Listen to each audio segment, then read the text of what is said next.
మార్కండేయుడు నన్ను రక్షించమని అడగలేదు.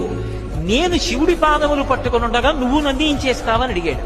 చంద్రశేఖర చంద్రశేఖర చంద్రశేఖర పాహిమాం, చంద్రశేఖర చంద్రశేఖర చంద్రశేఖర రక్షమాం, రత్నసానుశరాశనం రజతాద్రిశృంగ నికేతనం, సింజనీకృత పన్నగేశ్వరం అచ్యుతానలశాయకం, క్షిప్రదగ్ధపురత్రయం త్రిదశాలయైరభివందితం, చంద్రశేఖరమాశ్రయే మమ కింకరిష్యతి వయ్యమః అన్నాడు.